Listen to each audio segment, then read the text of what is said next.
Bonsoir et bienvenue pour ce 101e épisode d'Anime Time. Une fois qu'on est seul à seul, ça fait plaisir. On n'a jamais vraiment eu le temps de discuter entre nous, déjà parce que je dois supporter Enter, j'ai mon travail de gérant de la LSOS CTBFDP, et surtout parce que moi, je prends le temps de regarder les animés que j'ai envie de regarder. Du moins ça, c'est quand je suis pas forcé. Pour le coup, l'animé dont on va reparler aujourd'hui, il est génial et il n'est pas à l'eau de rose. Et je ne dis vraiment pas ça parce que c'est le premier ecchi harem présenté dans cette émission, non pas du tout. C'est bien plus profond que ça.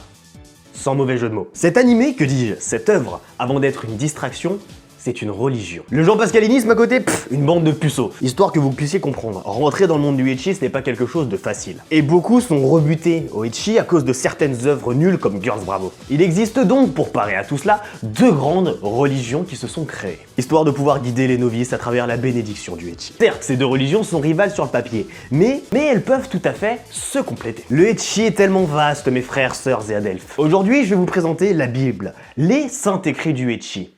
To Love Ru.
To Love Ru, To Love Ru, To Love Ru. Je n'ai même pas les mots pour décrire cette bénédiction qui nous a été offerte par Kentaro Yabuki et Saki Asemi. Dès le début, To Love Ru est un manga prépublié dans le Weekly Shonen Jump entre 2006 et 2009. À côté de ça, les choses sérieuses commencent avec la publication du manga To Love Ru Trouble entre 2006 et 2010. Et ce n'est pas fini, puisqu'à partir de 2010 et jusqu'en 2017, c'est au tour de l'arc To Love Ru Darkness de sortir de l'ombre. Sans mauvais jeu de mots. L'adaptation en animé, elle a été réalisée par le studio Xebec entre 2008 et 2015. To Love Ru est en 4 saisons. To Love Ru Trouble, en 24 épisodes et 6 OAV. Moto To Love Ru Trouble, souvent abrégé en Moto Trouble, en 12 épisodes. To Love Ru Darkness, en 12 épisodes et 6 OAV.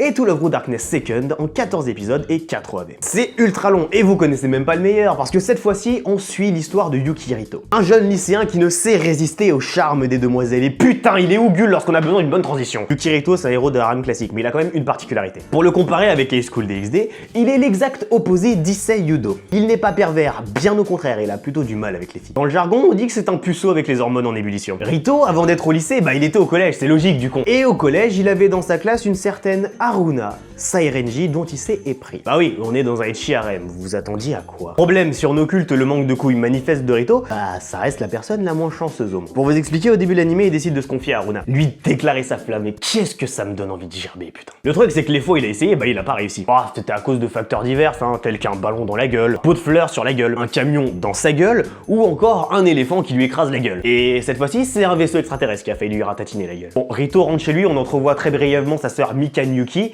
ou la best waifu numéro 3. On va avancer directement au moment le plus intéressant. Lorsque Rito était dans son bain, il lui est arrivé ce que tout héros de harem classique voudrait qu'il lui arrive. Oui.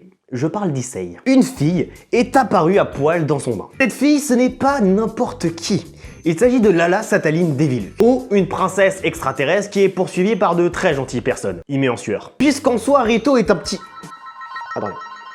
C'est pas un appel pour moi, ça. Allô? Ouais, vous êtes le hasard. Sérieusement, vous extrait... Putain, c'est un appel enregistré par le fils de... Puisque Rito est un garçon plein de bon sens et de courage, c'est complètement faux. Il décide de protéger Lala et de s'enfuir pour la sauver.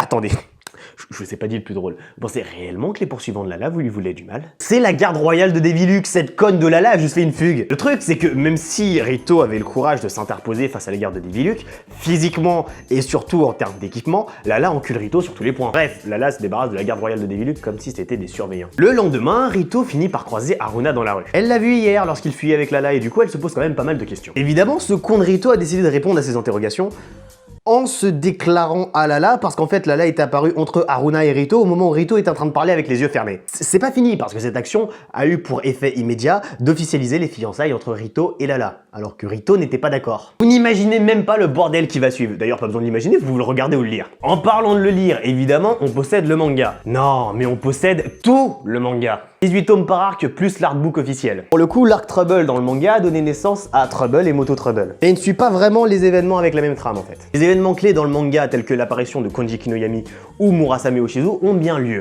Pourtant, c'est ce qu'il y a entre les deux qui diffère énormément. D'ailleurs, ce qui se passe à la fin de Trouble n'existe pas dans le manga. De son côté, l'arc Darkness est une adaptation très fidèle du manga, mais il s'arrête uniquement au tome 11. Puis les 4 OAV restants font certains tomes, sauf un OAV qui a mixé les 4 derniers tomes du manga. Pour autant, si To Love Ru est aussi appréciable, c'est qu'il permet d'aborder le ecchi avec énormément d'humour. Disclaimer, si vous commencez To Love Ru par l'arc Darkness, c'est normal que 1, ça va vous choquer, et que 2, vous n'y comprenez rien, bande de résidus de capote trouée. Je dis ça parce que j'en connais des gens comme ça, et qui en plus derrière viennent me dire « Oui, mais DxD c'est mieux que To Love Ru ». Ah bon, DxD c'est mieux que To Love Ru, vraiment? On en parle de DxD Hero? Est-ce qu'on en parle une seule seconde de la gueule de Koneko? Pour To Love Ru, je ne vous mentirai pas en disant qu'il est très important de lire le manga. Bien sûr, en plus de regarder l'animé, ça vous permet de découvrir en fait les personnages sous 2 angles d'approche différents. L'angle écrit et l'angle parlé, parce que les réactions orales des personnages sont souvent beaucoup plus drôles, et je moyen de me rendre compte que cette phrase est extrêmement bizarre. Et vous comprendrez aussi pas mal de choses en lisant le manga derrière. Et ce que vous comprendrez surtout, c'est la conclusion qui n'existe pas dans l'animé, et qui est génialissime. Pour ma note personnelle, c'est un 6 étoiles pour To Love Ru. Si vous commencez le ecchi, n'hésitez pas. Allez-y, rejoignez-nous. Rejoignez la secte, rejoignez les gens qui apprécient To Love Ru. Voilà, c'est tout pour ce 101e épisode d'Anime Time, j'espère qu'il t'a plu. Si tu veux plus d'animé comme To Love Ru, avec la fiche en haut à droite, t'appuies sur le +1, et si t'en veux moins, je vais péter ta gueule. Si cette vidéo t'a plu, vas-y, allez, abonne-toi, lâche un like, un petit partage aussi, vas-y. Tu peux aussi nous suivre sur nos réseaux sociaux, Twitter, Facebook, Instagram, Reddit, rejoindre le serveur Discord de l'autre con là. De toute façon, t'as tout en description, donc te fais pas chier à chercher sur internet. Ok, bon, allez, c'était Krasny. Mais c'est moi que vous retrouverez dans 2 jours pour le 102e épisode d'Anime Time. Ciao.